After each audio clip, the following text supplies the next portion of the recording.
So I'm counting on you all to be brief tonight. It's 11 o'clock already, and I've had 15 hours of sleep over the last 3 nights. So I'm trusting in you. We'll come through for you. Excellent.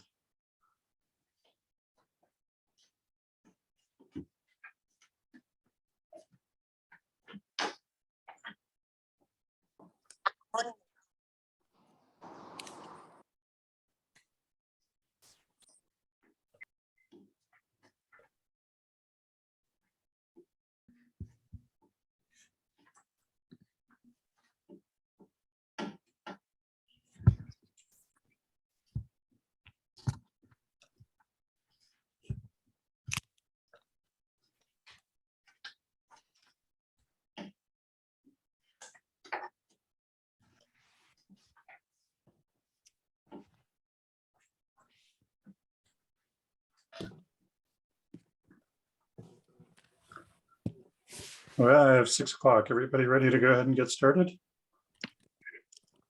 All right. All who wish, join me in the Pledge of Allegiance.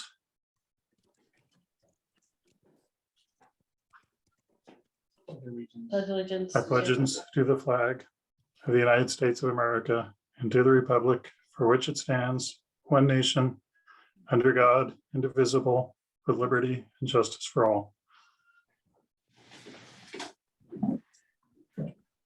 I don't think Meredith and I have any agenda adjustments. Does anybody else have an agenda adjustment? No, I just Seeing want none. to make clarification that because Rachel's not here, the website for posting of docs isn't really working for me tonight. So I'm going to post a folder into the chat, a Google folder for people to access board materials. Actually, speaking of agenda adjustments, Meredith, I think we actually have to vote on the board calendar, which we should probably do tonight. Does that sound right?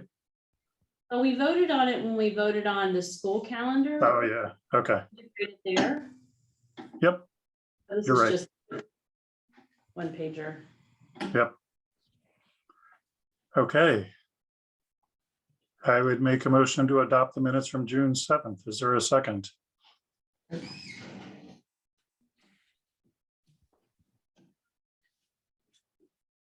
Did I miss a second? Has there been a second? Second. Okay. Any discussion or corrections? We'll go ahead and vote, and we're on roll call. So, I mean, 2 people remote, so we have to do roll call. Noah? No votes. Aye. Yeah. Hi. Jake? Kevin? Aye. Mark? Aye. I also vote aye, so that passes 5-0. I would make a motion to approve warrants payroll 25, warrant 25, main purse 5, bond warrant 58, and ban warrant 18. Is there a second? Second. Any discussion? Go ahead and vote. Noah? Anybody have a problem with using a raised hand to make Noah's life easy? Is All that right, we'll okay? go. Yeah. Okay. Jake? Aye. Kevin? Aye. Mark? Aye. I also vote aye. That passes 5-0. We are now open for public comment. Maybe when you come in. Yeah. Are you doing it on your iPad? Anybody like to make public comment? All right, seeing none, we'll move on. We have acknowledgements next. I'll just keep the voting order. Anything you want to acknowledge, Noah? No. Jake? I guess I would just acknowledge, it's hard to believe that we ended one school year and already we have activities for the next school year going on. I know there's a girls soccer practice tonight. The boys football team has been practicing. It looks like we have some fall coaching slates here. So I guess I just acknowledge that there's not much of a break. Thanks. Kevin? Mark? Nothing at this time, thank you. Kind of building on Jake's, I'd just like to acknowledge the end of the year and, you know, a year well done and a year's hard work. I imagine, I think for both students and teachers, the end of the year is a sweet time, but I think this was a even more sweet time. It's been a long, hard year, I think, for everybody. So just appreciate people sticking in, and a lot of hard work and a lot of excellent things that happened despite the challenges. So thank you, everybody. Anything from you, Meredith? Nothing to add to what you just said. Okay, next up, we have reports. Lisa. Lisa, you're muted. If that will ever end. So I just wanted to update everybody on the information we have regarding things that are happening this summer. And I don't have all information because there were some things that were just not within my purview and have been kind of happening, like the algebra class that's being offered. So I'm not sure how many students are taking part in that. I know we're in discussions about transportation, but overall we have at Asea, we have 50 students participating in the summer program. 20 of those are regular ed with the Summer Stars Title I program, and 30 are ESY students that are special education. At OMS and OHS, we decided to have a smaller scale program than we had last year, but still support some students that it wasn't necessarily in their IEPs. We have a total of 32 at the middle school. 19 of those are regular ed students and 13 are special education students, and only 5 out of those are ESY students. So a lot of support happening. At OHS, they're planning a program for 30 kids. We have 8 regular ed students and 22 special ed students. And out of those 30 kids, only 8 of them had ESY on their IEPs. So I'm pretty pleased that, we're doing what we need to do and continuing to support some at-risk students over the summer. We've got, we have teachers planning programs. They've been working on this for months now, believe it or not. We have social work that'll be there this summer. We also have, other contracted services such as speech and OT, and our behavior analyst is also going to be there. So just a lot of work happening. It seems like it's a fast program, but so much is involved in preparing it. So that's all I have. Thank you. Any questions or comments? Okay, our second director report, I think, is out of the country, and so nothing to present tonight. We'll pick it up, catch it up quickly with a curriculum report at the end for subcommittees. Meredith, superintendent's report. Yes, thank you. So I want to call your attention to a couple of things in the board packet. Noah and Brian, I'm not sure if you have this. I'll get you a copy if you'd like to see it now, or we can give it to you when you return. A spring sports calendar, our spring sports review. Mike Archer provides this after every season. So he's provided the spring sports review for the board for your review and just awareness of how the spring season went. And I can just say that, participation is really strong in all of these programs. So kudos to all of the, to Mike and the coaches, and also all of the students who participated this spring. As Brian mentioned, Rachel put together a calendar that's just helps with committee meetings in one kind of glance version. So it also has our board meetings and the standing policy and curriculum meeting for your use. I also wanted to report on several resignations. Since we've last met, we have, there are 4 resignations, 3 of which I have to report, and one I just wanted to mention.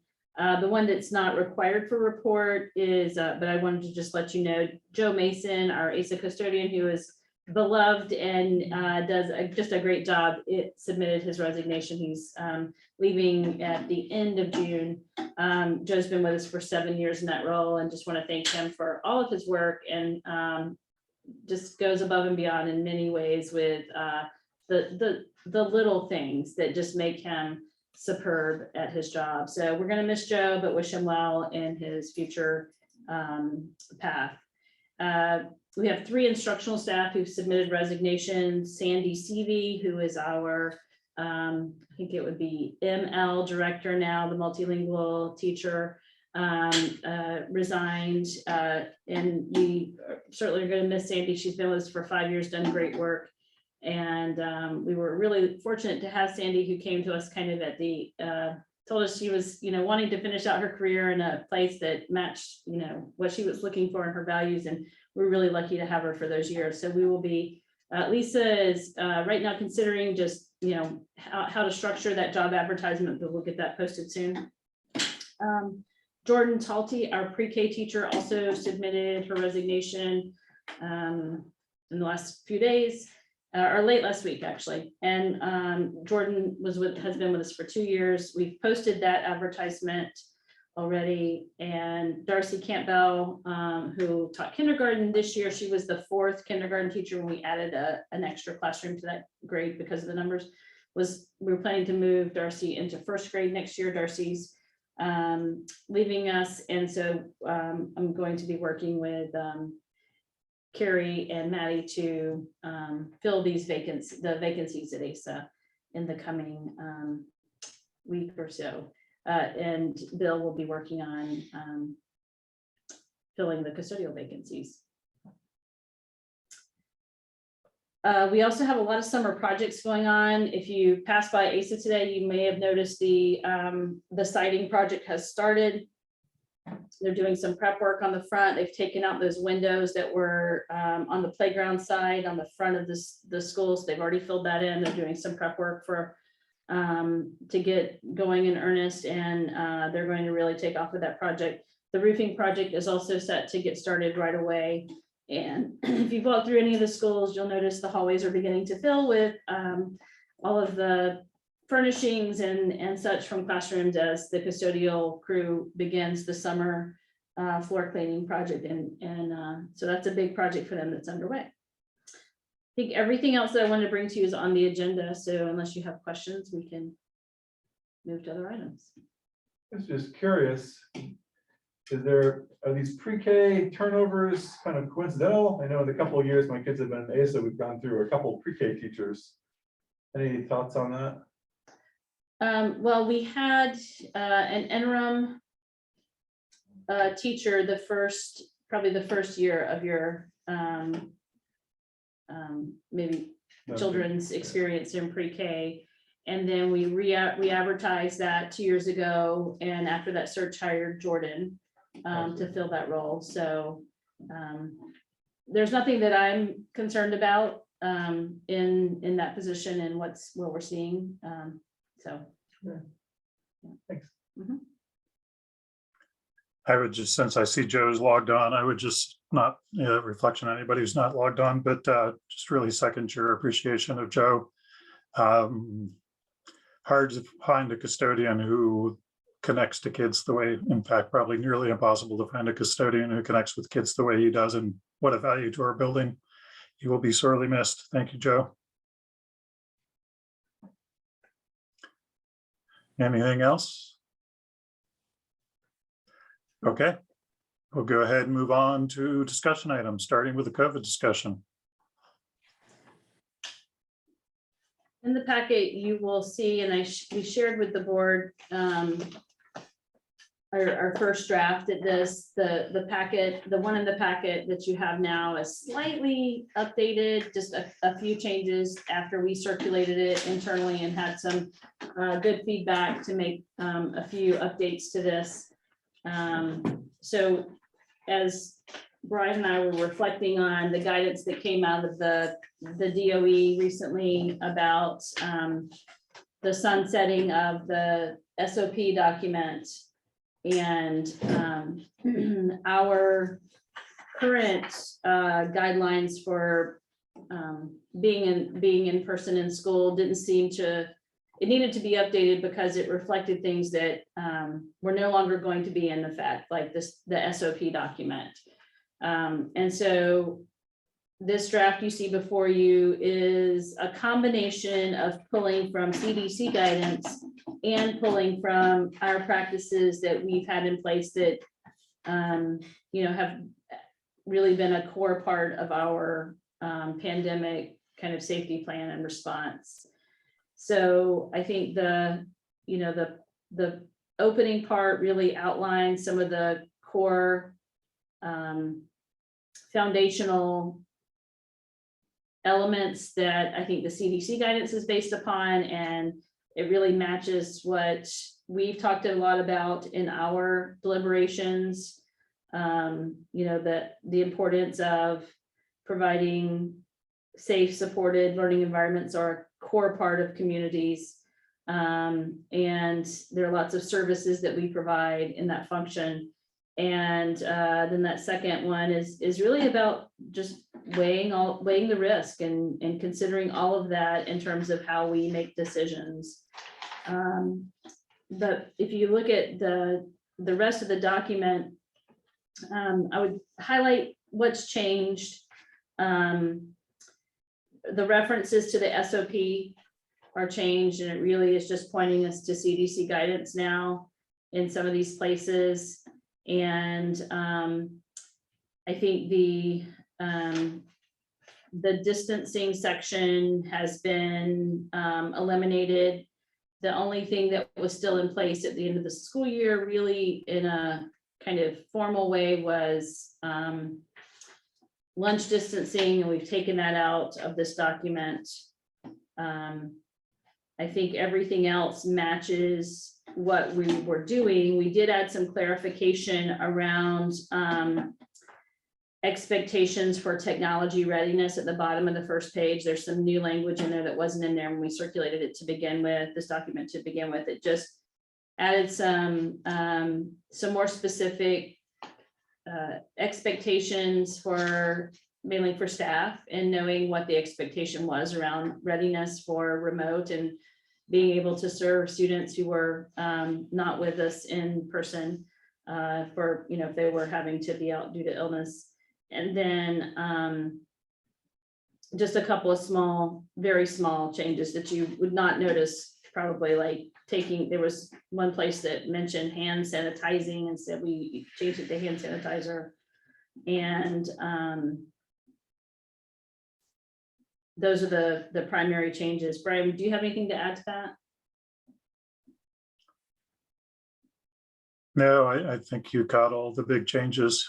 As you say, most of them, well, practically all of them were what we were doing at the end of the school year anyway. I mean, making clear the mask criteria is probably the biggest change. In the special events, we really just left it pretty vague and under administrative guidance, but continue to track CDC guidance there. I think, yeah, the other change under masking is that we've written in here that we're going to provide high quality masks to staff and students who need them. And that's a change. We're going to see, we feel like supply is such that we can obtain enough KN95s or K94s or KN95s to provide those to individuals as requested. And that's a shift.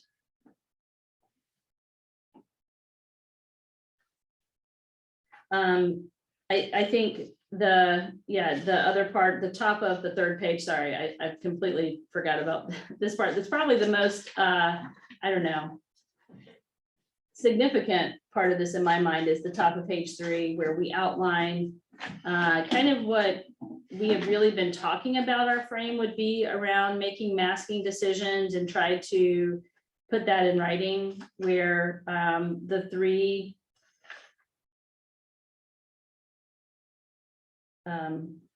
I guess scenarios that may cause us to consider changing from where we are now of optional masking are strong signs of in-school spread, which would really be based on nurse assessment and advising us based on that. the nurse is in the best position to really know about where, what the trends are in either families or classrooms that's leading to cases. And so really that's a little bit subjective, but we feel like that person has the most information to really communicate that to us. And then B and C are either new variants that cause us to consider increased risk, or guidance changes to something that's not optional, and there's guidance that would indicate we should reconsider masking. We kind of lay out and start Is the, everybody else remote hearing that there's some sort of buzzy underwatery thing going on in the sound right now? huh. I don't hear anything in here. It's only when Meredith talks, not when Brian just talked, if that's helpful. Yeah, it would be the owl microphone somehow. Okay. Let me try to turn off the owl system and turn it back on.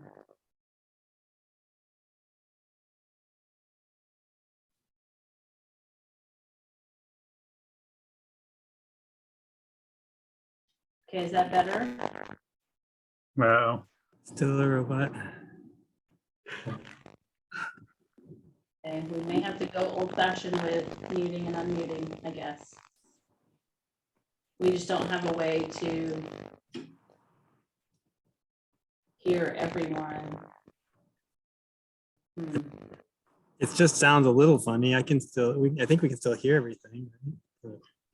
Not sure how to solve this, because we could unmute and mute, but then we couldn't hear you all except every one of our. I'd say as long as what in here is audible, regardless of if it sounds funny or not, that we just go with it. I imagine it's going to get pretty annoying over 2 hours, but let's give it a try. Maybe it'll just go away. We can hear the words clearly. There's just an overtone. Sounds to me like a insect flapping in your ear, but We can pause if it gets too annoying and shut everything down with the owl and try to restart it and see if that helps. okay.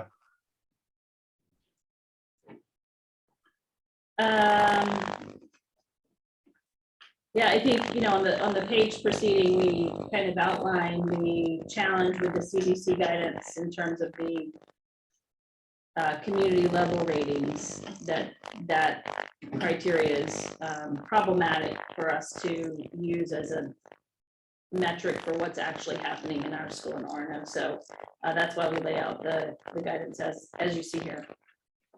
So I guess comment, questions about this draft?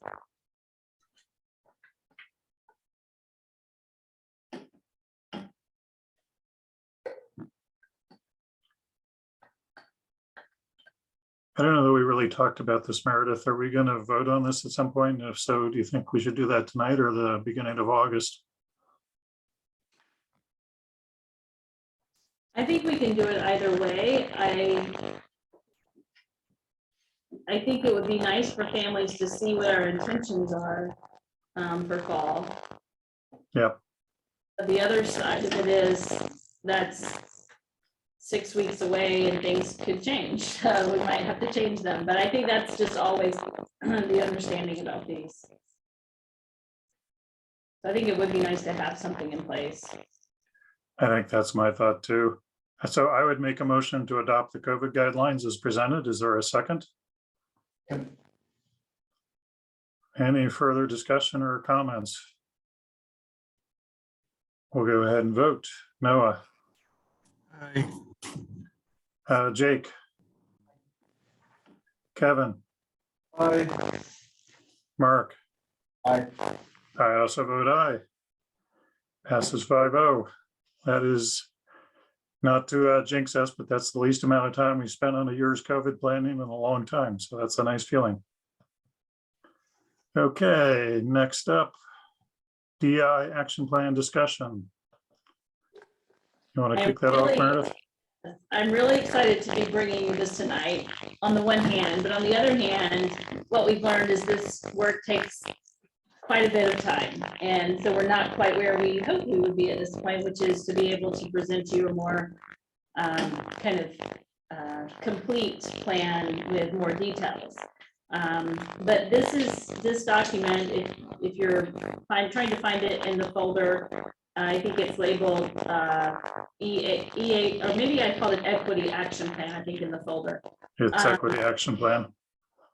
So this document really, there's a lot on this page, and this reflects, I don't know how much time, really, we've been meeting since March as a team and continue to refine these. As late as last Thursday, we were continuing to refine the wording on this page. And so basically, just to give you some background, as a reminder, we convened our DEI leadership team. Brian and Kevin are on the team. The principals are on the team. We have Shauna's on the team. We have other instructional representatives from each building. We have students on the team, parents on the team. And we started by, for ourselves, defining equity and what equity means to us. And that's what you see in the very top of this yellow, in the top left corner of this page that says, RSU will meet each individual where they are by providing the support and resources they need to succeed. And really, to us, that's what equity meant, making sure that each individual had what they need to be successful. And then as from that point, we really launched into thinking about, what would it take to get us there? And what is the gap in terms of what we learned about ourselves through our equity review process, what we know about ourselves otherwise, to get our district to that place where we have just defined. And so from that, we began to kind of think about areas where we felt like we needed more work. And so it wasn't a linear process to go from that to kind of strategies. There were lots of kind of recursive elements of our work, which is where everything else on the top of this document above key priorities and action steps, everything above that was a part of our work where we were, diving into developing kind of priorities and action strategies. And then we would come up against something that we said, that seems really important to really state somewhere. It doesn't belong as an action strategy, but it seems very foundational. And that's really where we came up with the foundational equity principles that we felt like were just overarching principles that were really important for everyone to know was part of our frame and really part of what we should, how we should be framing our work around equity. And so that's where the safety and belonging for each individual, and that really is further defined by ensuring that everyone can be their entire self and be comfortable here in doing so. And the idea that this work requires a continuous growth mindset, that we'd like to be able to accomplish everything on this page, but we know that there are different starting points for all of us. And this work, it has lots of layers to it. So we have to really be open to starting with individuals where they are and us all being committed to moving forward continually. And that the work really is not a place where we say, okay, check, we're done. It will be something that we continue to work on, I don't know, into the foreseeable future. I'm not sure I see an endpoint for this kind of work. And that really we have to commit to identity and cultural responsiveness, that we can't just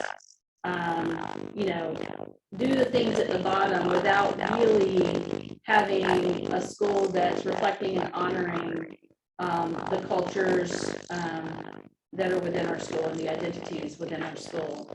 So then that led us really to say, you know, we've had a lot of discussion about what culture means. We feel like our definition of culture as a committee was very wide and really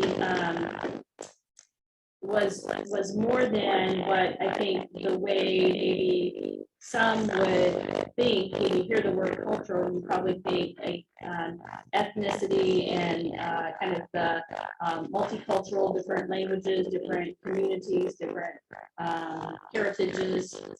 But really for us, culture was about all of the identities and representations that students and our stakeholders have that make them who they are. And so we decided that we needed to, on here, also lay that out and define that for individuals. So at the bottom, we I think counted that the word culture is down in this bottom section, I don't know, 10 or 12 times it's mentioned. So we felt it important to really be sure that we were being communicative about what we meant when we use the word culture, and that it includes all of the values, knowledge, traditions, customs, history, beliefs of a group of people, and includes geography, age, socioeconomic status, race, religion, gender, education, language. You know, it just goes on. I'm not going to read it to you, but you see it here. It's when we looked at our equity review, it was a pretty broad look at all of the, you know, pictures of what make up individuals in our district. And that's what we were trying to address with this plan, where, you know, there was data in the equity review about students who were from an underrepresented religious, you know, I guess, what's the phrase I'm looking for?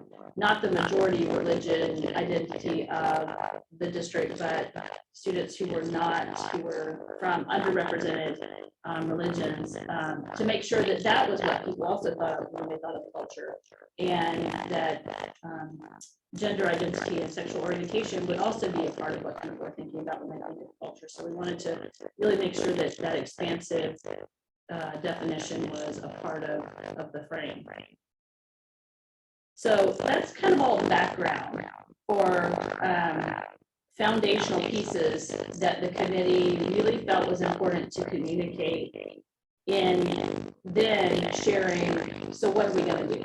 Like, what are the actions that we feel like we need to take as a district to move us forward from where we are now, moving toward meeting each individual where they are to give them what they need to succeed. And that's where the key priorities and action strategies come from.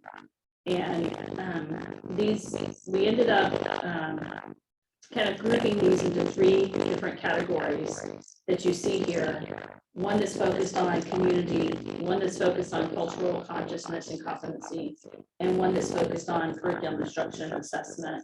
And there was a lot of negotiation because there's just a lot of crossover for some topics that you can't talk about curriculum without talking about professional development, but you also can't consider our cultural competency without, you know, all stakeholders learning and growing. And you can't think about community and how to have community working together in support of this without common growth and learning. So there's certain topics that are just cross-cutting across all of these. And so we just had to figure out how to organize some of the elements that we felt were really important to focus on in our action plan. And so what you see here represents that. And we have some folks on the call that also served on this team. I did mention, I see Lisa on the call. Lisa was also on the team. Trying to see if there's anyone else other than the principals and Shauna.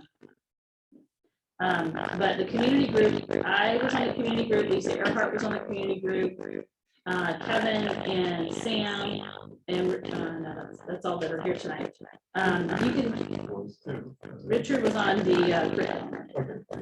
Yeah. With Brian. So Yeah, I'm going to just mention a few of the things from community, and Shauna and Richard, if you could be ready to talk about the cultural consciousness and the curriculum. Wait, Shauna, you were on curriculum, weren't you? So Brian, you were on cultural consciousness, weren't you? Nope, I was on curriculum. Oh, we have no Not sure we one- have anybody here from, it was Meredith and Peter. That's right. Yeah, This was just here for me from the first two, and then I'm going to turn it over to someone else to talk. By the way, could we try turning down the volume on the owl? It's definitely like a feedback. I'm hearing the voice. And Shauna suggested seeing if the cord is loose.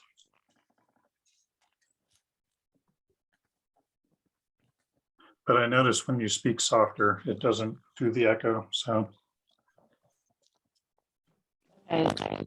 Is that better? No, worth a try, but no, we can still hear you though. Boy, we can hardly hear you, so I need to turn you up a little. Yeah, it didn't help, so go ahead and turn it back up.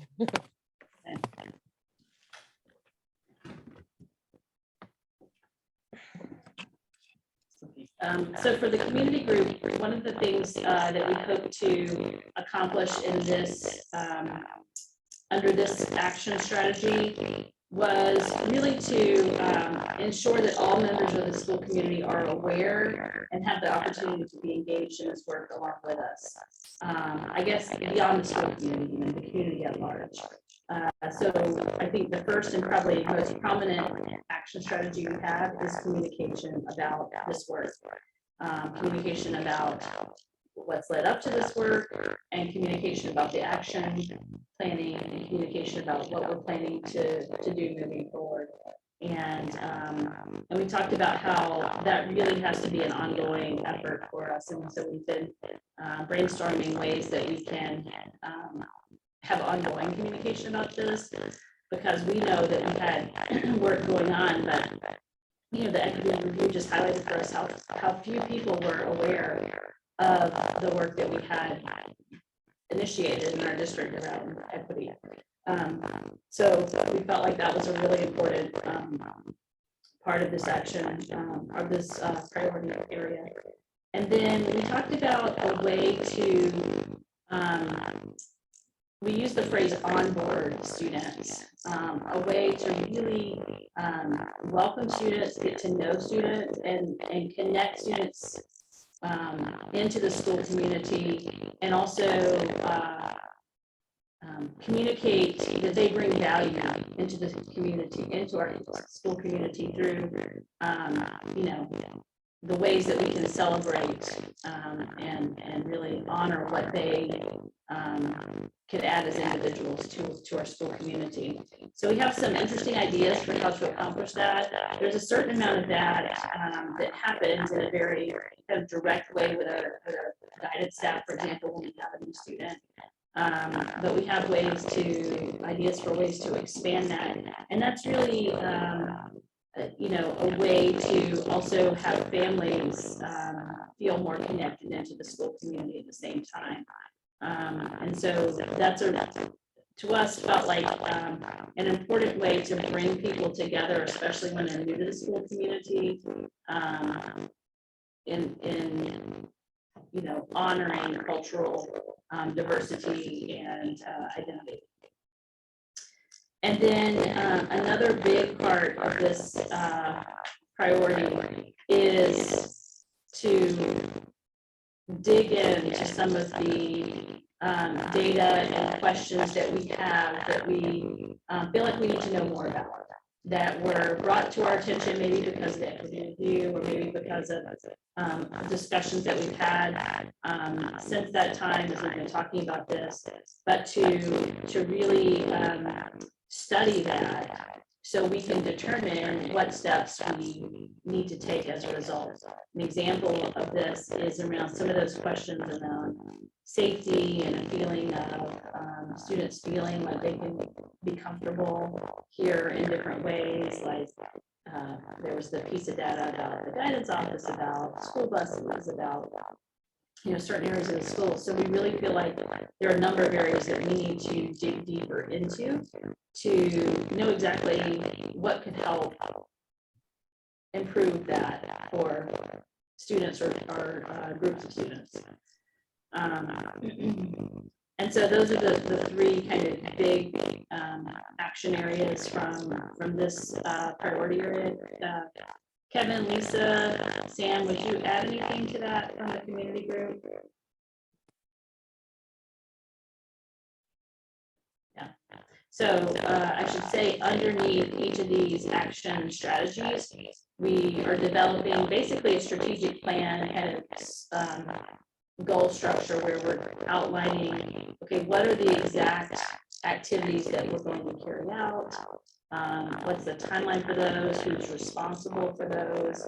And so really trying to get the details as to how this would be carried out, articulated in a written plan. So that's the piece that we're about halfway through these strategies and getting that kind of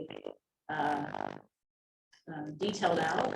And we're going to try to work on these more this summer to bring that back to you in early fall for kind of a more complete look. So cultural consciousness, that's right, I need to talk about that one.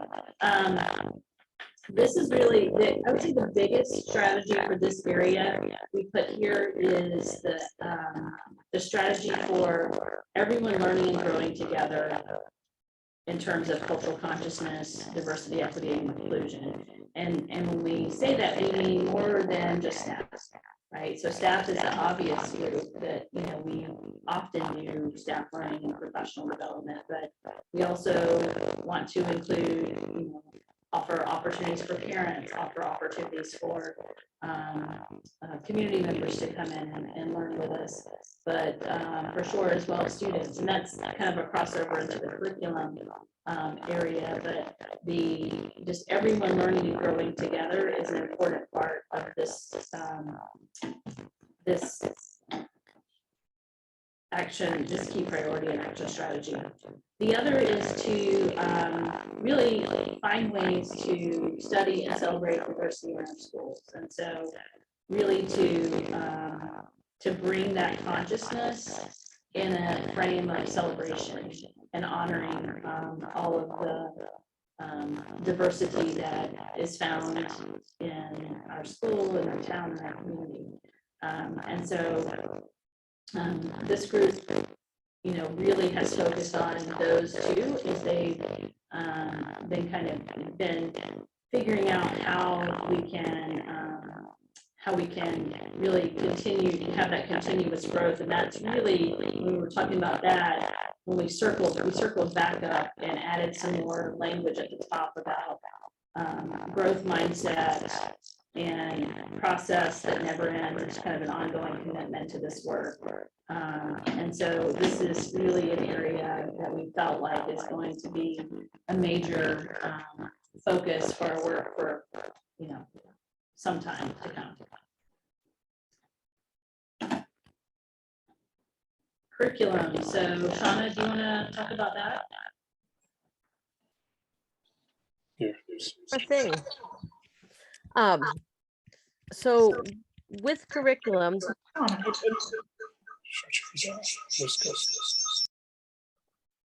okay, I heard a little bit of echo there. Am I not echoing anymore? No, somebody had mute off. Okay. Okay. So I think, you will see that there are definitely connections and crossovers to the other two categories as well. And also my fellow curriculum group members, feel free to jump in whenever. And these are all very much tied together. But first bullet point here is for us to really sort of look at our curriculum for cultural inclusiveness, representation, and accuracy, and to really drill down into what we are teaching and making sure that we're representing not only the cultures that we have in the Orono community and in our greater school community, but we represent cultural inclusiveness and representation really just across the spectrum, and also to make sure that what we're teaching is accurate as well. And so that is certainly not a short process. That will be an ongoing process over a longer period of time, probably a couple years, to make sure we get all aspects of the curriculum. And then I'm going to jump down to the last point and then go back to the middle one. And in concert with the review of the curriculum, to also to make sure that all of our educators and staff at the Orono RSU 26 schools know, understand, and imply instructional practices that are multicultural aware, that are pedagogically sound, and that respect and honor the variety of cultures and just cultural inclusiveness that is in our school. So making sure that our pedagogy really matches and honors the people who we have in our schools, and also that our instructional practices are tied to those as well. So we're making sure that what we're doing, our written curriculum is inclusive, it's representative, and it's accurate, that our pedagogical practices are inclusive, and the best possible ones that we have to really embrace all of our different stakeholder groups and their cultures. And then also the middle point is to really, we've used a lot of different terms for this as we've gone through this process. And in the end, we've come up with this word that we're going to map each student's education to their passions and possibilities. So really working to create a personalized learning plan for all of our students, regardless of grade level, to really take the time to talk with them and meet them and discuss, like, what are their passions, what are their possibilities, and how can we get them to the place that they want to be. So those are sort of the big three. There are of course a lot of details in how we would do a curriculum review. We've been working with that with the curriculum committee. Or I should say the curriculum committee has already been working a little bit on that and developing a curricular review plan. We'll join up with that as well. And also then going out and looking and partnering with different groups and organizations to really work with all educators at RSU 26 to work with culturally responsive teaching practices, and just to enhance our strong curriculum instruction and assessment program that we already have. Richard, Brian, anything that you can think to add? I think that's a pretty good, you covered it pretty well, Shauna. Thank you. Yep, you got it. So just to remind people of process, right, there's this committee of 15 of us that have been meeting weekly for 2 hours since early April. I don't know, feels like it's probably been about 8 meetings that's working towards this document. And as Meredith said, this is final draft or draft to present to the board, or however you want to phrase it, of this summary document. There's a detailed document where each one of these 8 bullet points of action steps is broken down into half a page of more specific steps, lists of people who need to be involved, identification of resources, that kind of stuff. That part is still a work in progress, and I think the intention is to finish the detailed part, possibly with a more lengthy meeting, a half-day workshop or something over the summer, and bring that to the board in August. And then, so basically, I think at this point, what we're looking for is, this is not a final document to approve, but we're looking for feedback from the board about the big picture directions, anything that you see missing or worried about or like, before we, get completely locked into putting the final details on this. Noah. You on mute? Can you hear me? Yes. Yeah. All right. This is the first time I'm seeing this, and I got to say, it's, it looks like a tremendous amount of work, and it looks really like I'm learning a lot, and I really love what I'm seeing. I love all the effort that's been put into it, and it's just impressive, all the people that have been thinking through these really important issues. So I just really thank you for doing all that. I guess I could go on and say how much I'm learning in each little piece there. There's 2 things that for me I'm thinking about. One of them is it's just a, I don't know, maybe this is already what you're thinking, but in terms of defining culture, it seems like the school isn't just passive, like the school is actually creating culture. Like that's what we do, right? And that's what you're doing here, and creating based on these shared values, like what we envision our culture, what we want it to be. And so I just would recognize that and see that as part of this, right? We are generating a culture amongst cultures, and we want to sort of form that together and see what we want it to be.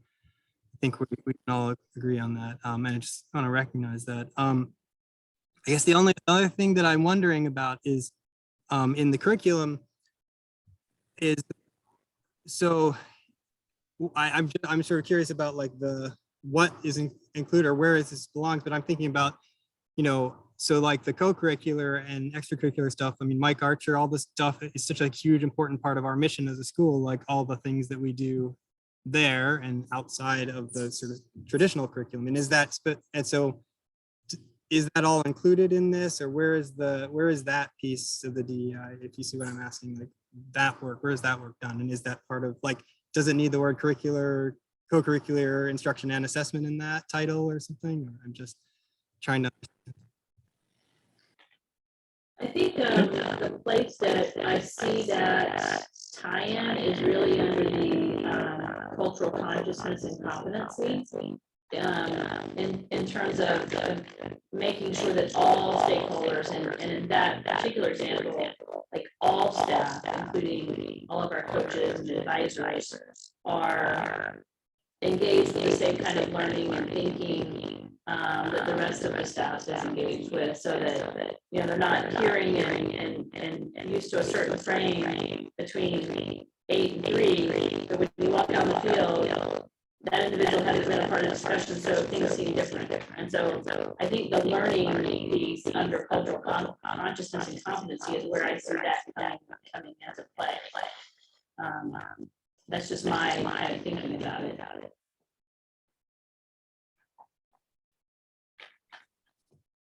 Yeah. I don't know. I guess, yeah, I mean, I think it's such an important part of like what we're doing to educate students, that it's having that somehow be clear that that is part of the curriculum in my sense, or whatever. I mean, yeah, it just making sure that that doesn't get missed, I guess.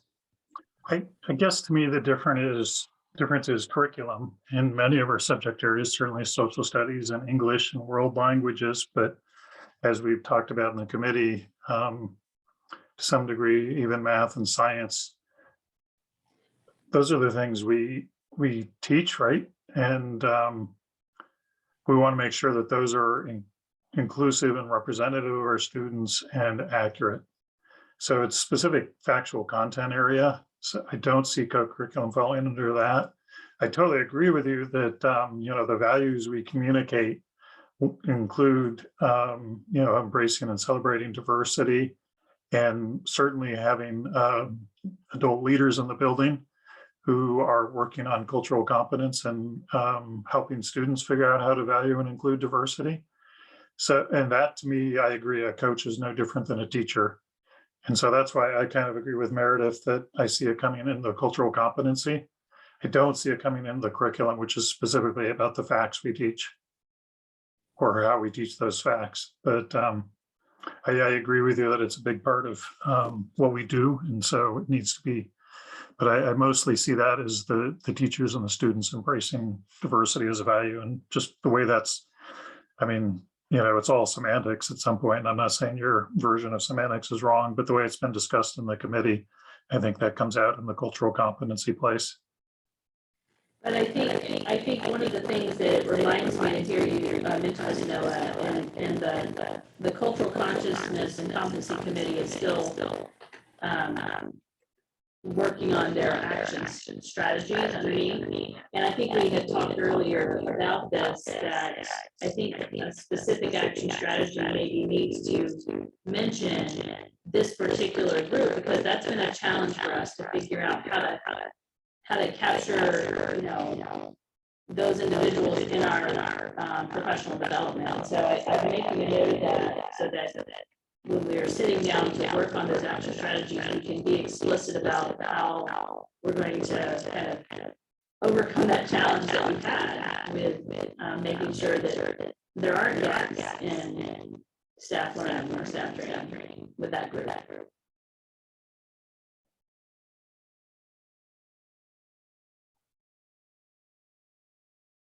So thank you for those comments. Yeah, I also agree with your first point about, creating culture and DEI actions being about changing culture. I think that's fairly implicit in a lot of the items that are listed, but I agree. You said everybody agree, and I agree. Everybody agrees. That's part of what we're talking about. Any other comments or feedback?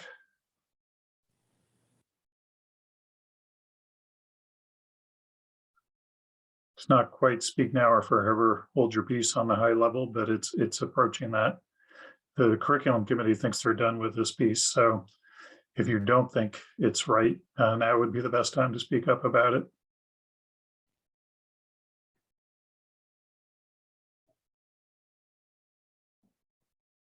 Okay, looks like we're ready to move on. So in August, you'll see a detailed plan that goes under that. I don't know, 5 pages. I haven't counted the pages, something like between 5 and 10 pages of details coming back afterwards. That's just literally underneath this document. So that's next steps. Next up, we have the Asea plan feedback. I'm sorry that I have to talk more for this because I listen.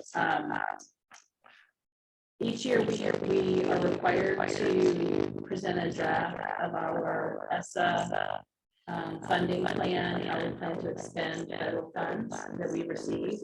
And so Meredith has put together this overview of Title I, Title II, and Title IV. Those are the 3 areas under which we receive funding.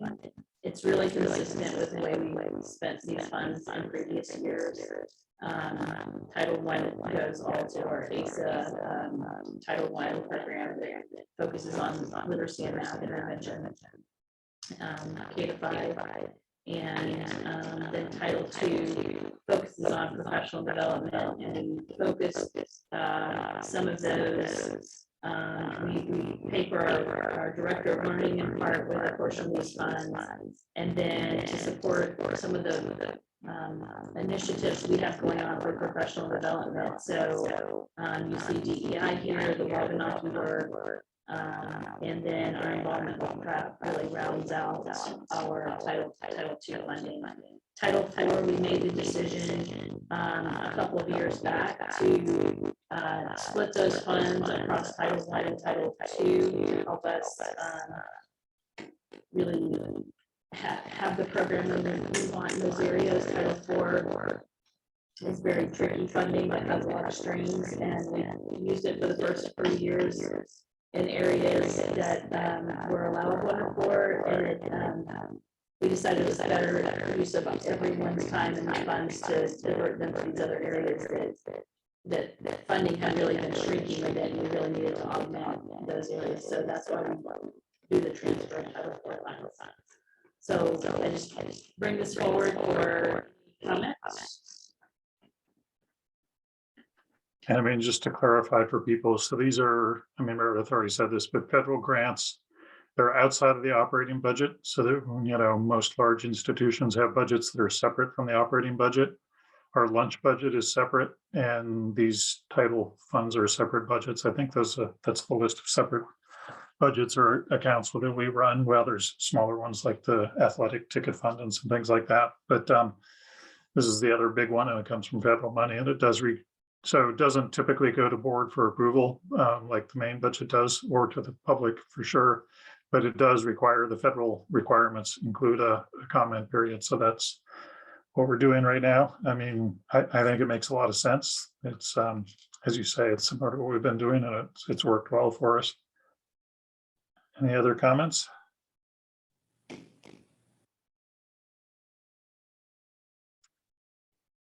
Okay.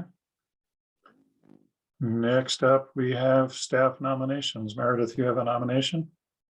Yes, I would like to nominate Molly Priest for the position of OMS OHS choral music teacher.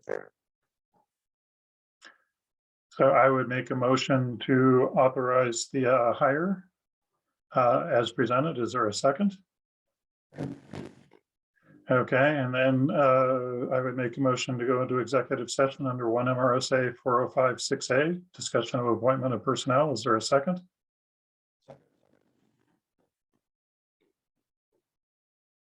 I didn't hear, it may have been cut out. Was there a second? Okay. All right, so we'll go into executive session. I guess Meredith, you'll send Noah and I guess maybe anybody else a link. While we're doing this, could somebody turn off and on the owl? That was my strategy, was to wait till we got to the executive session. But it would be nice to try that. You can vote, Brian.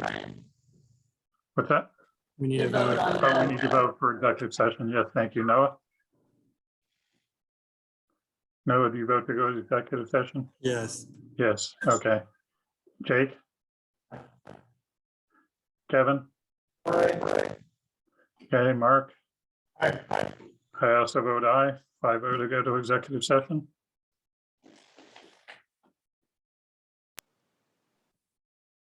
You can, yes. Or you can just sit on it.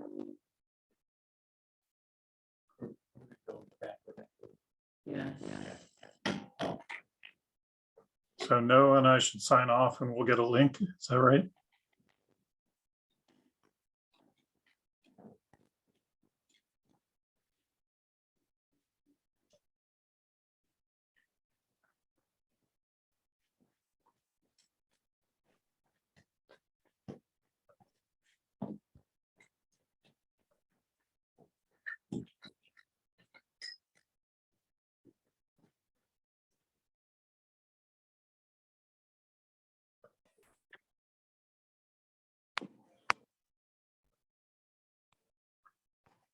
So did you get the link, Noah? Should have come to your RSU 26 email. I got an email, invite, that I don't see it's a Google Meet. I don't see the Zoom. It is a Google Meet link. So you have to log out of the Zoom and go to the Okay, I'll get Google a Google Meet. Meet. Got it. Yep. All right, yep.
So Noah and I are back, but it looks like Meredith is maybe still rebooting, so wait for her to come on.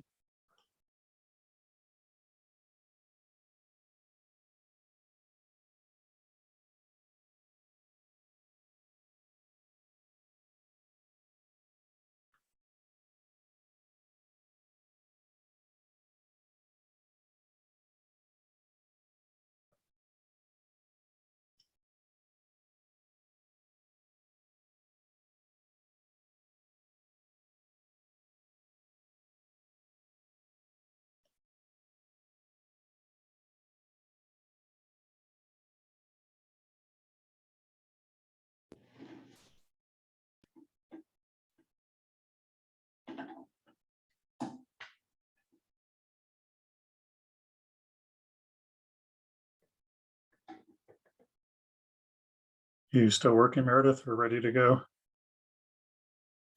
I can be ready to go. Is that better? It is. Hooray. All right, I'm not gonna turn on the camera in the, because it's giving me a little hassle, but you can see Okay. all of the screens. Yes, although you just cut out for me. I didn't.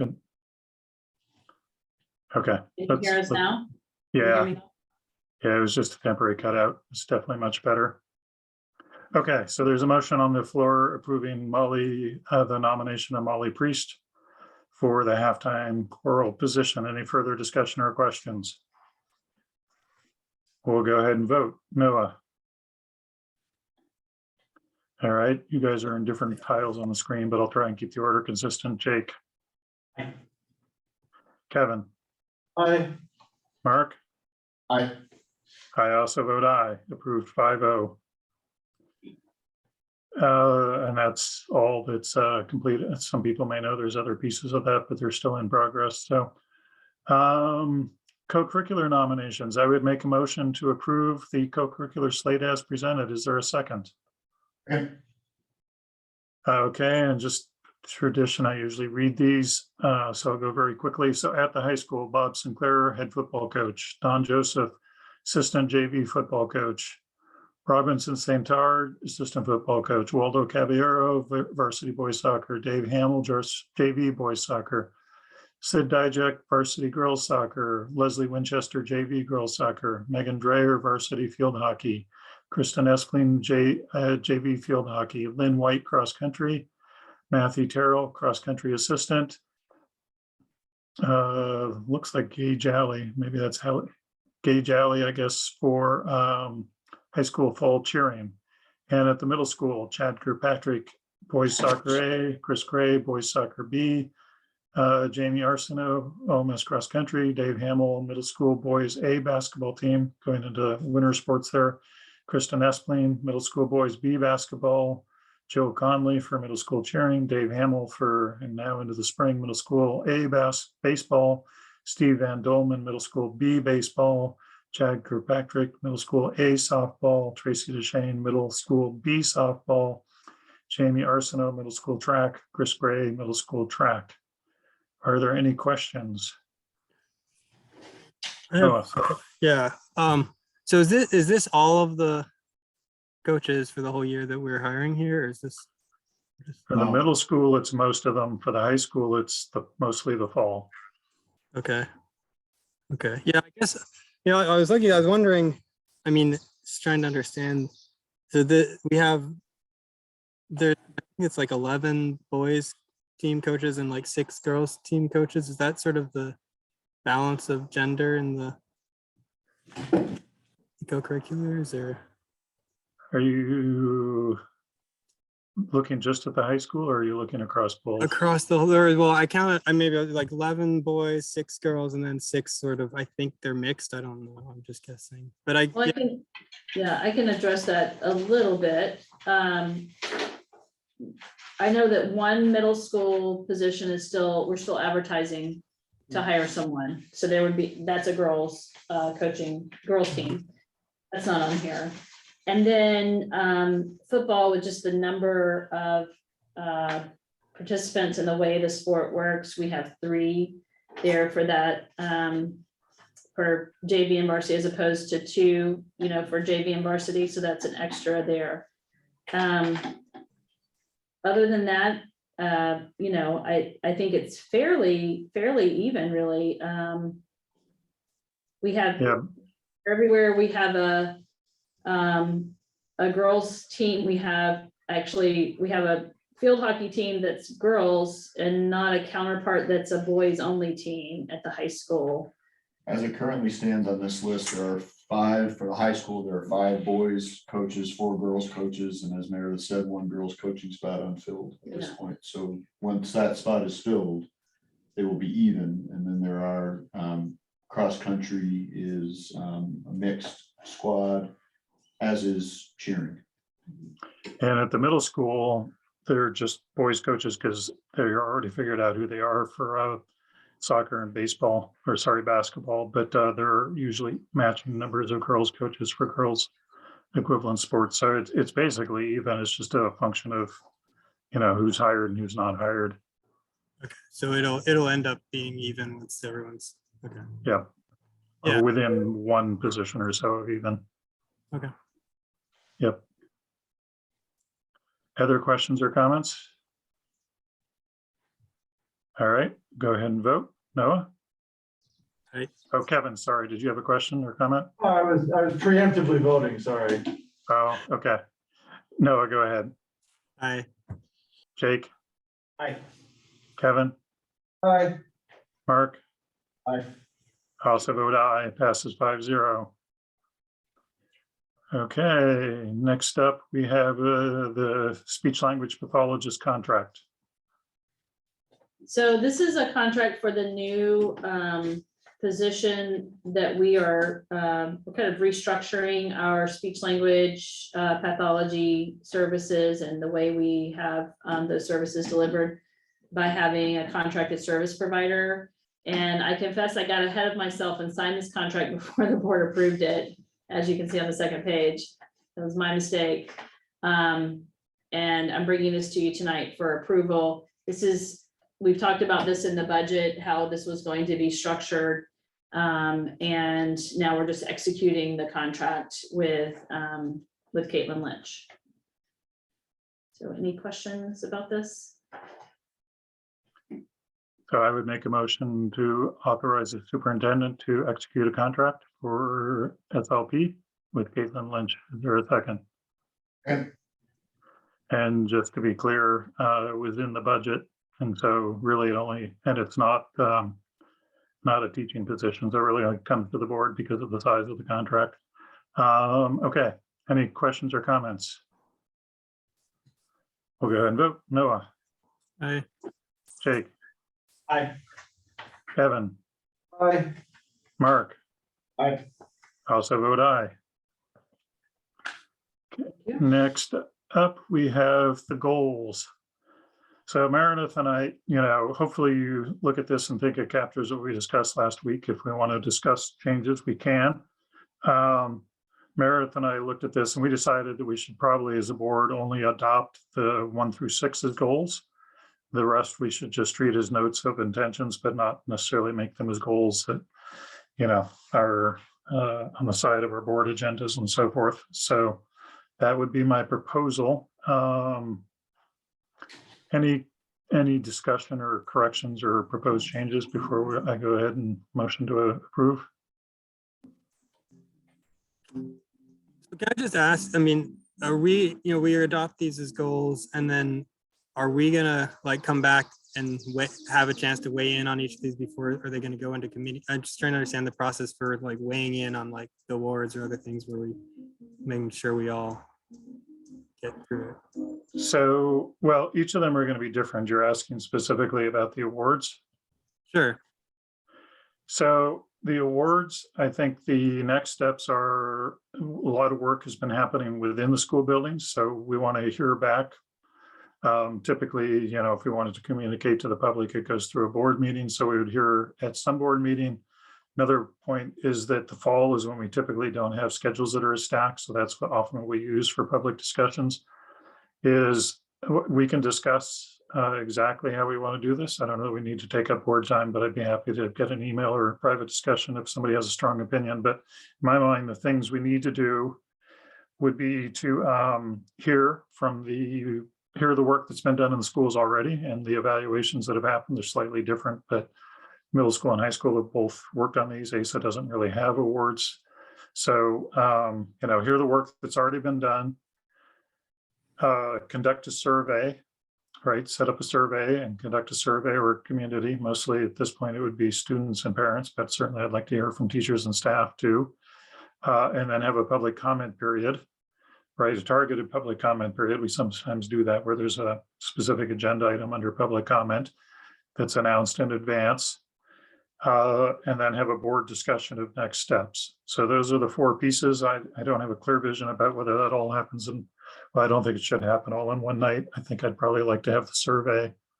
That needs to go out before the board discussion, for example, and I might have the survey go out before we hear the public comment. Or anyway, we can discuss. I'm happy to discuss with everybody who has a strong opinion about how those four pieces go together, but those are the four pieces that I envision. And obviously from the board conversation, it could go wherever the consensus of the majority of the board takes it. Yeah, I guess I'm just, thinking like if I want to weigh in on something, I mean, it's nice to know before the board discussion, like have some understanding of where it's going or have some input. And I don't know maybe that just can't happen. You're saying you specifically as a board member, or you're speaking generically for the public? Well, I guess I'm thinking like board members, I guess, or I don't know. I don't know. I mean, we have to have our group discussion publicly. I'd be more than happy to talk to you at any time. I'm sure Meredith would be happy to talk to you at any time. You're welcome to approach any other board member individually. But I think we would plan where we're going to see, Brian and I usually look at the fall meetings and lay out a plan for how we can incorporate some of these into our fall schedule and usually communicate that to the board in advance. Like, this is what we're thinking. We're going to take the second meeting in October to tackle this topic, and the first meeting or the second meeting in September to tackle this topic, so that the board would have some notice on when and where we're going to take on some of these discussions. Yeah, I mean, my first thought is we should get the survey out. Sorry, get the survey out and then have a night where we get the survey results back, hear from the existing work inside of the schools, have a public comment period, do that all in those things all in one night, because the people who are interested in this topic are going to show up with public comments so they can hear the results of the survey and the results of the work that's been done. And then after all that happens, to have a board discussion about what we want to do for next steps. But like Meredith said, absolutely, the goal is transparency. So, we're not going to just spring this on one particular night. We get our agendas out of a week in advance, but we'll make sure that this goes. I would want to let people know this was happening at a board meeting before the next, so at least 2 weeks before the next board meeting, so everybody has a chance to hear that. We can even put it on the survey to let people know as they complete the survey, what board meeting the results will be discussed, and they can come and provide input.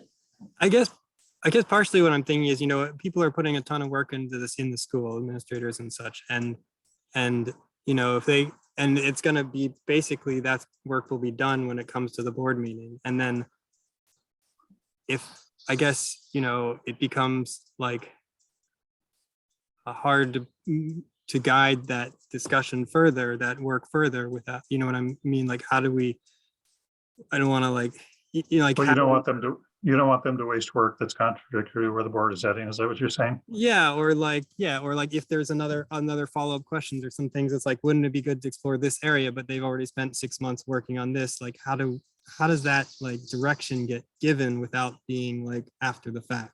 Well, most of the work they've been doing has been inventorying and assessment what they have, not just like a list of awards, but the processes and criteria that aren't present for awards. So yeah, no, they're not going off and taking decisions about awards right now in any big way. And that would obviously, like I say, I don't know what's going to happen with the board discussion. I don't know what's going to happen with the survey, but if the board continues to want work on this, that ultimately will come from board discussion, then channeled through Meredith to the administrators to implement.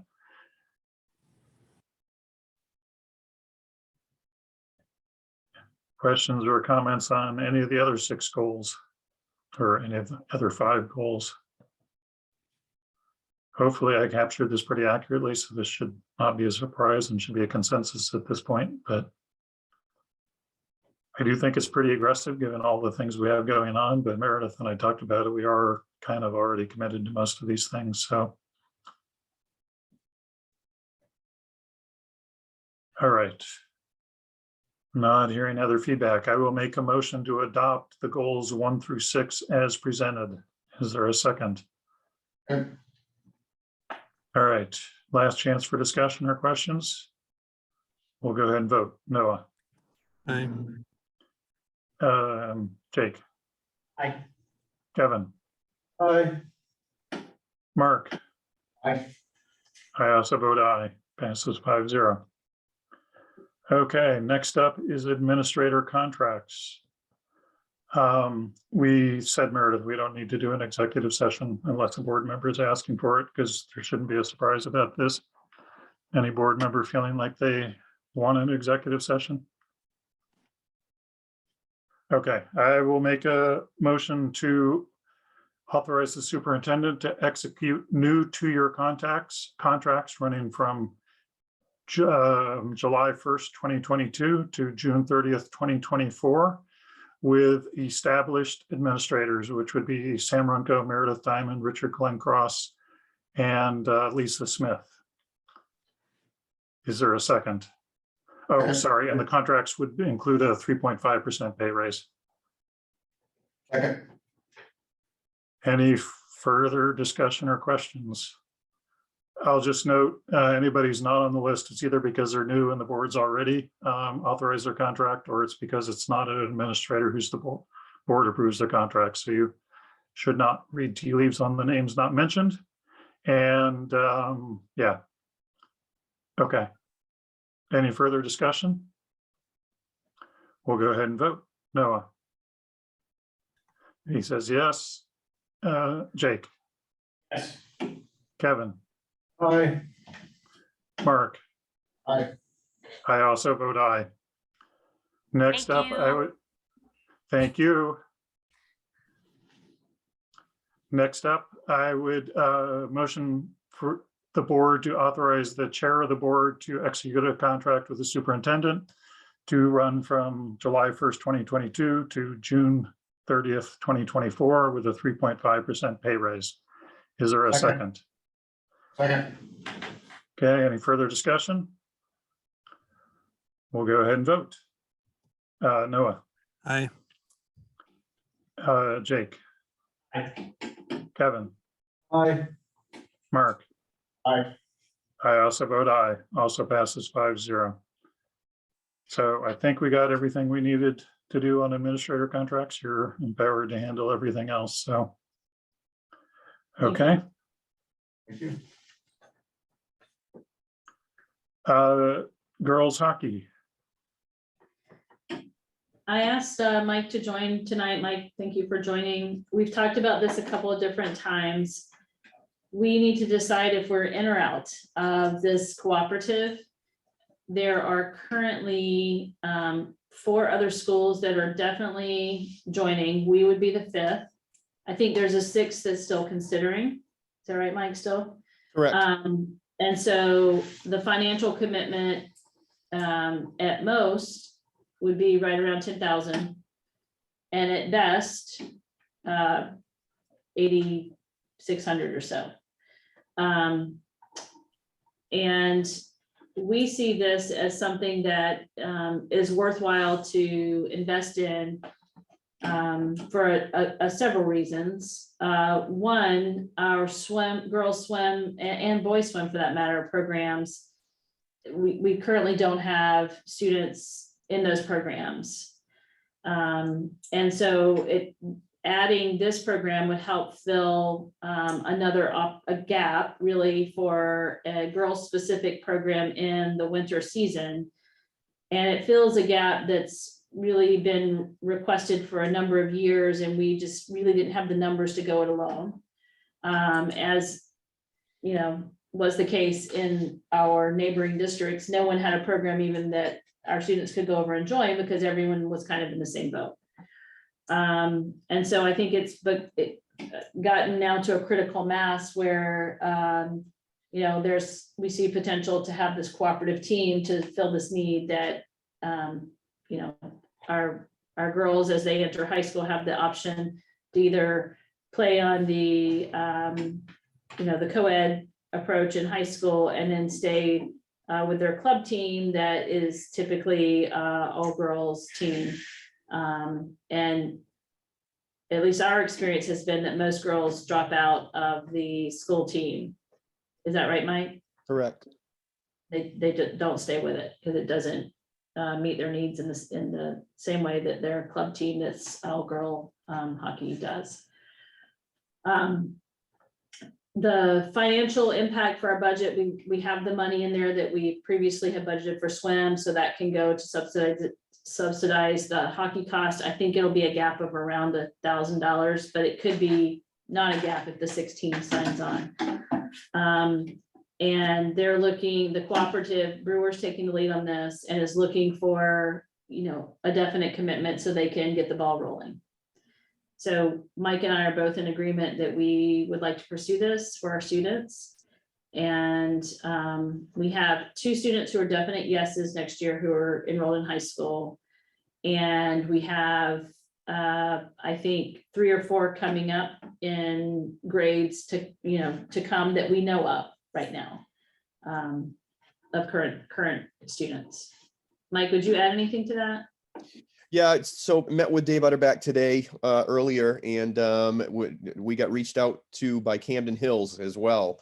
They've got a couple of kids that play in the Inferno with our high school girls, and we gave them some information, basically told them that this is, you know, it's an equal split with in terms of financial. So it's not, we're not breaking this down per school, per player. We're breaking this down as if there's 7 schools, this is how much it costs, and it's going to be broken down evenly between those 7 schools. So Jeff Hart is the athletic administrator at Camden Hills.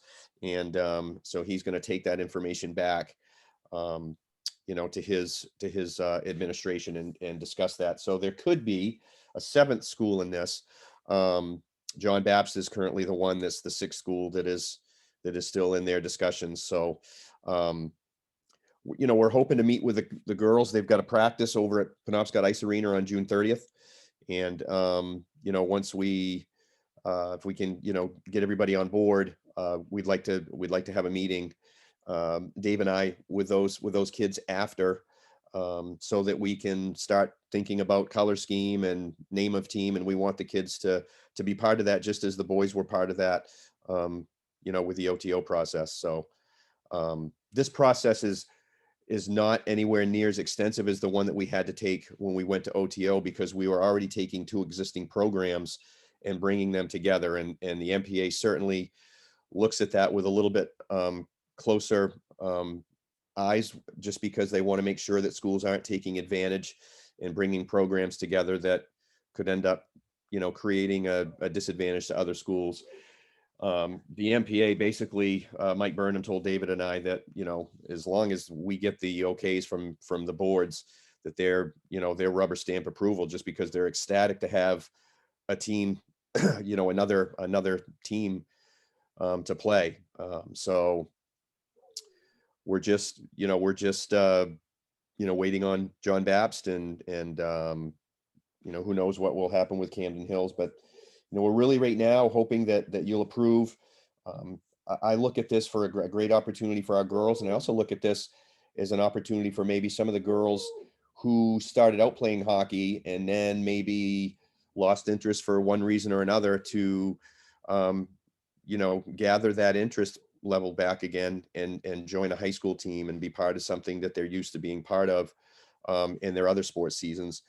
And the other thing that I wanted to mention is that, you know, for these girls that are other schools that may be playing on the boys teams, this offers a much safer option of hockey for them, because there's no checking in girls hockey. And when they play on the boys hockey team, they're fair game, just like any other player on the ice. And so this is an opportunity to present a safer option for them at the high school level, playing for their school team that's safer. Any questions? Mike, is home ice going to be in Brewer? Well, essentially, yeah, but we're going to reach out to Sawyer and also to Alfond, especially for practice situations, just to try to spread it out a little bit. We realize that most of the girls will be from this area, but certainly when you look at a school like John Baptist, I mean, those kids could be coming from Blue Hill, or they draw from 50 plus communities. So Dave and I are going to get together with the other ADs and discuss what transportation will look like, because not all of us have the same contract with the bus companies, but luckily all of the schools that are involved in this, the 6 schools that could potentially be involved with this, is all work through SEER. So that's a plus. So we would not envision a scenario where our kids would be going down to Camden to practice, right? No, absolutely not. And that may be one of the deterring factors for Camden Hills, is that just the commitment of the travel, especially if, I mean, we're going to have mornings where we practice at 5:20. So I mean, obviously that's going to be a commitment, but hockey's one of those sports, Mark, I mean, it's one of those sports that's parents are used to the commitment. For sure. It is not many sports like it. Oh, thank you.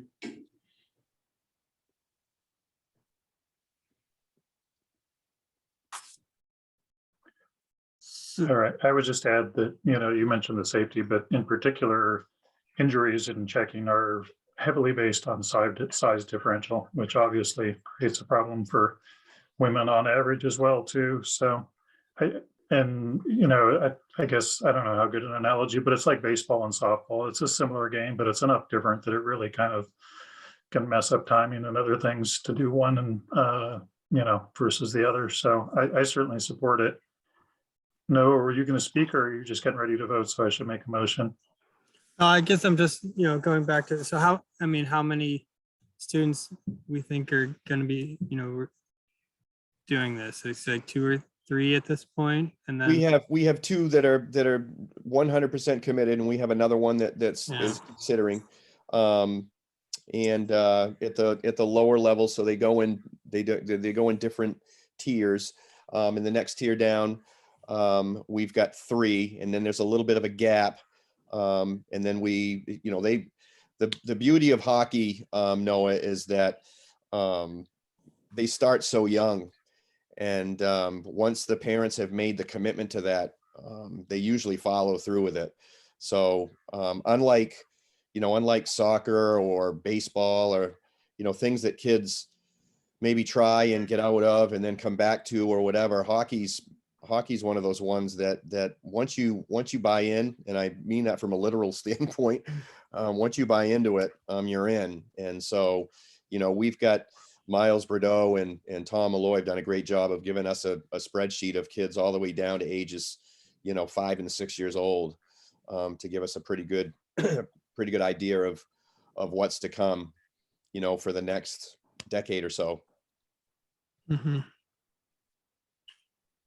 Yeah, I guess, I'm just thinking, I think I support it. Just, thinking devil's advocate, like, we're spending $10,000 on a few students. Like, if someone came to us with, $10,000, I once won that much in the lottery and took a trip around the world. Like, if a few students came to us and said they wanted to do something educational like that, we probably wouldn't entertain that. And I don't know, I'm just sort of thinking about like how we make these decisions. I mean, for me, if it stayed at 2 for the next 5 years, it would be a conversation I would want to have. But I guess I'm hearing from Mike that there's, some students lined up that'll be coming in over the next few years, and I'd like to at least give it a try. The flip side of the conversation is you can't have people stepping up for a program until it exists. So to me, it is somewhat on a provisional basis, not like a next year provisional basis, but definitely, like everything else in our entire budget, we need to keep revisiting this down the road.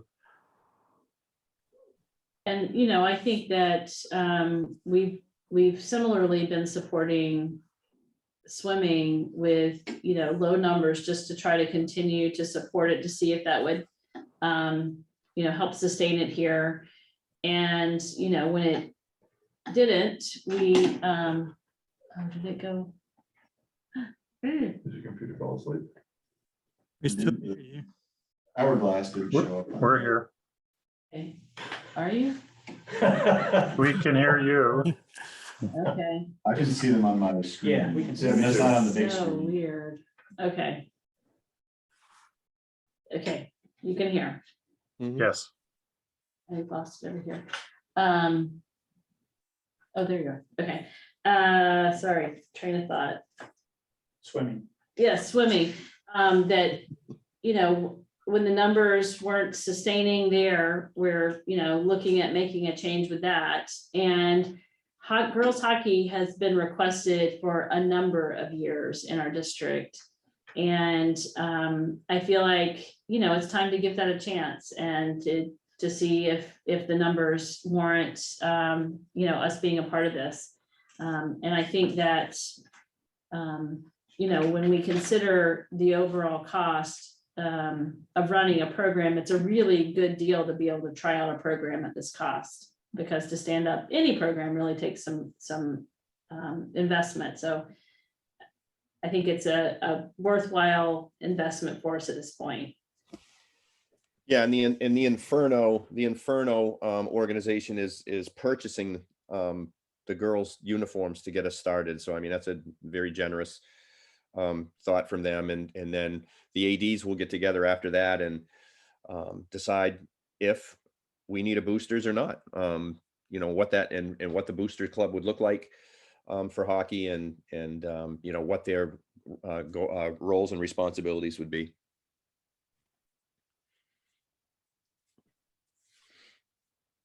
All right, not to preempt the conversation, but I'll go ahead and make a motion at this time to authorize the superintendent or her designee to sign the cooperative agreement to launch the girls hockey team.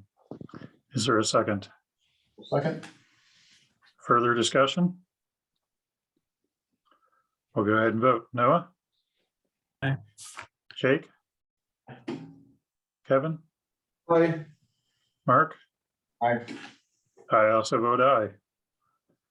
That passes. Next up, we have some policies. These are really tiny changes, so hopefully we can do them quickly. Start with policy IJJE. These are coming out of our reviews of policies. This is, so IJJ is a form that allows a member of the community to challenge the instructional materials that are used in a class. There's a separate one that allows a parent to opt their child out of materials, but this is like basically saying the school shouldn't have this. And just so you know, IJJ has a very comprehensive process in which a committee involving principals and teachers are formed, and they evaluate the educational benefits. And Old Town had this process happen recently where a parent challenged a book, and the committee evaluated and came up with clear educational benefits of the book and kept it. But this is the form in policy IJJ that a parent would fill out if they did want to challenge material. And so the only change is to actually make the pronouns more inclusive for the complainant. So I would make a motion to recognize the revisions to policy IJJ-E as presented. Is there a second? Any discussion or questions? We'll go ahead and vote. Noah? Aye. Jake? Kevin? Aye. Jake, I saw your mouth say aye. I didn't hear it, but I'm going to just assume that's what you said. And Mark, your vote? Aye. And I also vote aye, so that passes 5-0. Next policy is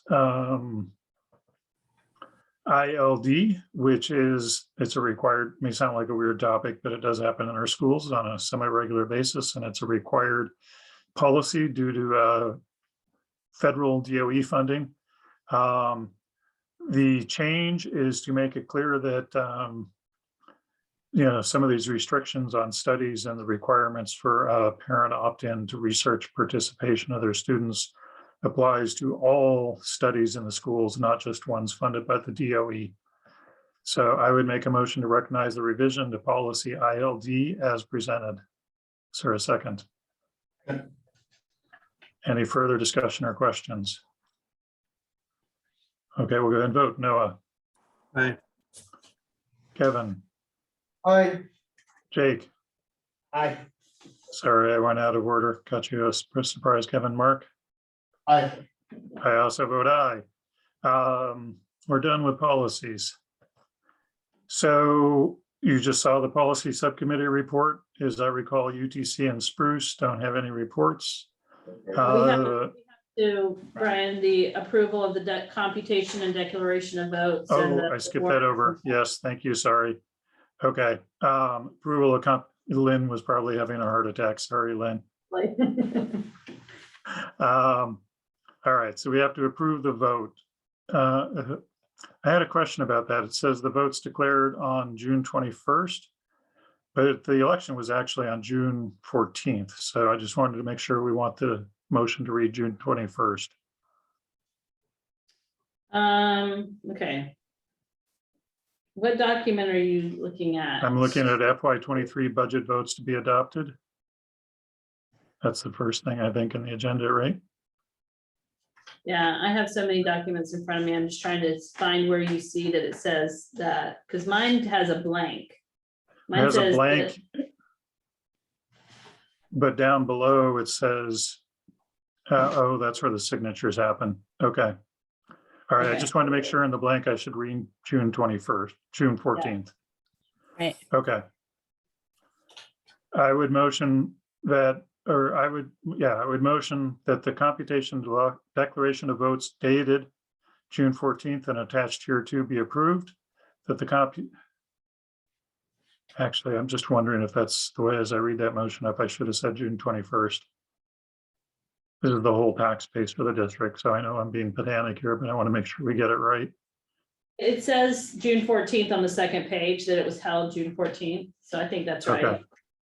Okay, I'll continue it. So I would motion that the computation of the declaration of votes dated June 14th and attached here to be approved, that the computation and declaration of votes be entered upon the records of the Regional School Unit 26, and further that a certified copy of the computation and declaration of votes be sent to each of the municipal clerks of the member municipalities within RSU 26. I end motion. I think that's all I need to motion, right? Yes. All right, is there a second? Second. Any discussion? So this is just the board recognizing the vote total reported to us by the town. Okay, all those in favor? Noah, Aye. Jake, Aye. Kevin, Aye. Mark? Aye. I also vote aye. And and then we have the motion to approve assessment. Yes. Okay. So I move that the warrant for assessment of tax and assessment schedule and notice of installments for each member municipality prepared by the treasurer for fiscal year July 1st, 2022 through June 30th, 2023 be approved and be issued in form presented to this meeting, and that the treasurer be authorized and directed to deliver each member municipality its warrants for assessment of tax and its assessment schedule and notice of installments. Is there a second? Second. Any discussion? So this is authorizing the town to take the numbers we give them and issue tax warrants, tax assessments to the citizens. All right, we'll go ahead and vote. Noah, Aye. Jake, Aye. Kevin, Aye. Mark. Aye. I also vote aye. Am I missing anything else or back to committee reports? No, it's just, I need those who are physically present. We need to sign before you leave tonight. Okay. So those who are voting remotely can't sign, but that's okay. We have 3 here. Yeah. All right, but you have 3, so you're set. Yeah. Okay. Curriculum subcommittee did meet since the last board meeting. Really, I think the entirety of the conversation, I think there was a brief update or two, but the entirety of the conversation was putting in place a revolving plan by subject area to review curriculum. So the idea is that in a given year, 2 or 3 subject areas are up for curriculum review, K-12 groupings of teachers, right? So for example, English, all the teachers from K to 12, and obviously for Asea, those teachers teach every subject area, so they're going to be involved in multiple committees. And to a lesser degree, that's true at OMS as well, would get together and review the curriculum, double checking against state standards, especially as state standards are updated, and do the work. That was the main process. And I think we set up, what was it, English and physical education as the topics for the coming year. Do I remember that correctly? I don't Yeah, remember. I don't remember for sure. Being help. I just don't remember if it was English for the other. I think English was the one. I had to leave that meeting early, but English was the one I thought we had settled on when I left. And there was a second, but maybe that could have changed after I left. Yeah, I mean, I'm 85–90% sure it was English and physical education and health, but whatever it is, it's 2 subject areas for next year, and we set up a schedule to rotate. So that's pretty much what happened in curriculum committee. Facilities and building committee. I don't know. Meredith and I are getting down to, and Bill are getting down to the brass tacks with the contractor and the things they didn't do and don't want to do, and how we're going to make them do it. You guys have been hearing the list. It's mostly the auditorium, technical equipment, and some of the site work in the field that remain to be things we're pushing on. And then, as Meredith already said, there are several new self-managed projects starting up. Anything else to say to that, Meredith? No, I guess the auditorium is really just, it's just, they're just taking longer to go through the punch list than, we would hope. But I would say that I put that in a different category than I do the field concerns. Agreed. So we're doing some independent testing on the field to try to get some answers to some questions we have that we want to have the answers to ourselves. So that's our next step with that. Any questions on building? If in fact it comes back that the contractor who did the fields didn't do what was stipulated to be done in that contract, do we have any, and I know we can force them to go back and do it, but do we have any kind of recourse financially for the fact that we will be out of a field for another year? Or I mean, I just don't think that if this ends up being the case, they should get away with this, scot-free in many ways. I think this is ridiculous, to be perfectly blunt.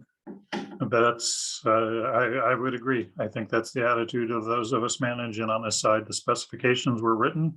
Specifications were what they bid on, and they're due to deliver the specifications. And we have checked. Specifications were pretty clear in this area. And if they weren't met, they need to deliver, and that's clearly on their costs. Right, but even if they're forced to deliver, I guess my point is I wanted something to come beyond that. I mean, we would be without the use of that field for another year. I mean, I just think that it's ridiculous, and that at the very least, I would like to make it known that anybody else looking for this kind of work shouldn't even dream of looking at these people. Yeah, there's a lot of roads still to walk. I'm not sure that we necessarily can recover loss of use of facilities. All the financial penalties are really very clear. I think we're going to have to start walking through that with the architect and maybe at some point with the lawyer. But yeah, absolutely, if speculations are true, they substantially failed to deliver, and we're committed to making sure that's redressed to every extent allowed by law. So.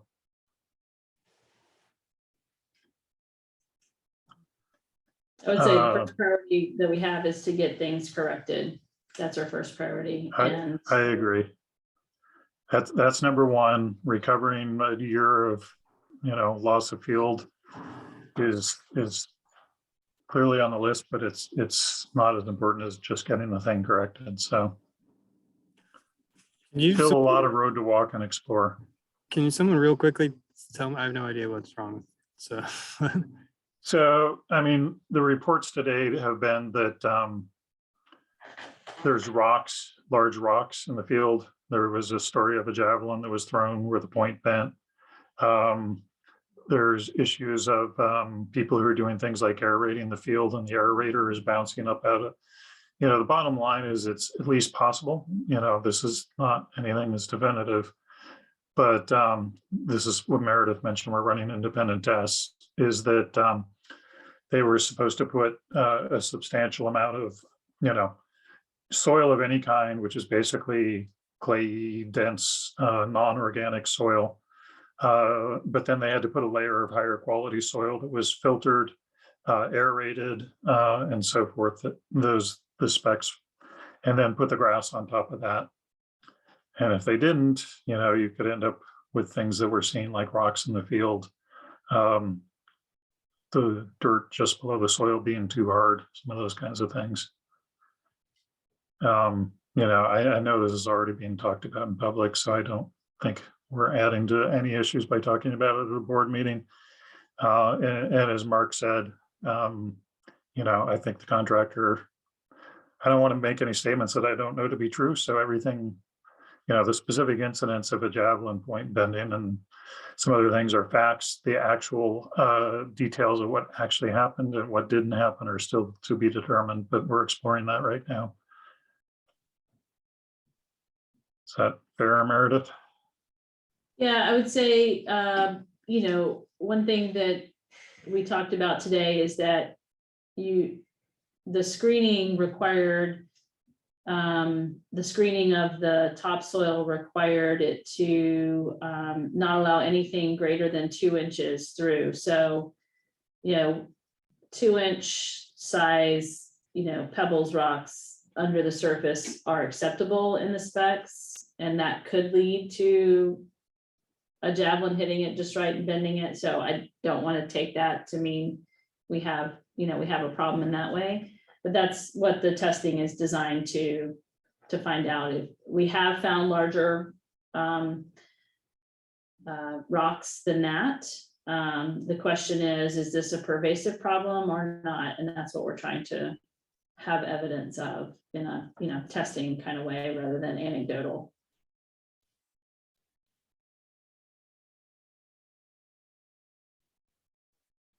And I think the other items that are happening this summer, I mentioned, the only thing I didn't mention is we're, still working with our engineering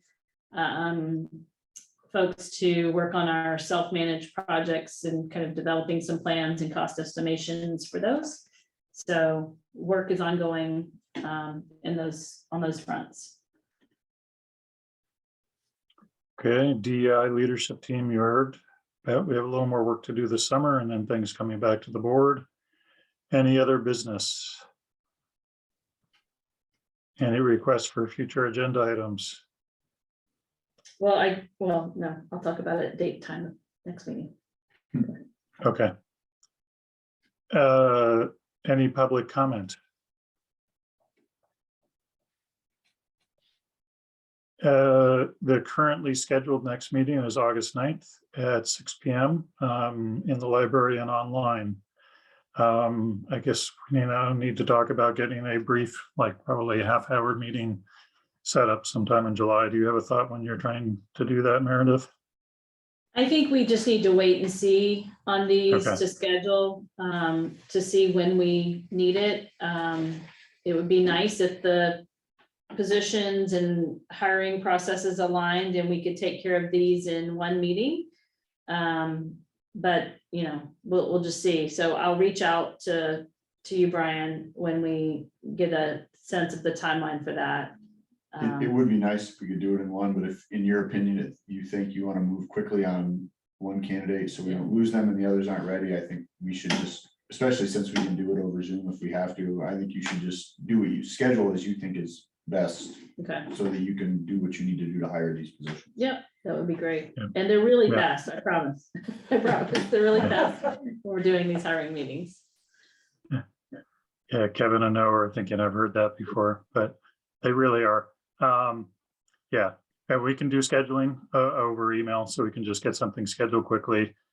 Remote participation is allowed, and also, as Mark noted, we only have to have 3 of us show up. So unless somebody strongly cares about a position. If you're on vacation, you don't necessarily, nobody would think less of you if you chose not to show up for one of those meetings. So we'll see how that plays out on the hiring schedule. Any requests for information or follow-up? All right, I would motion to adjourn. Is there a second? Okay, we'll go ahead and vote. Noah, Aye. Jake, Aye. Kevin, Hi. Mark. Aye. I also vote aye. Passes 5-0. Thank you, everybody. Reasonably efficient for an end of June meeting. Because we did the data workshop last week. Oh, yes. This one much better. Thanks.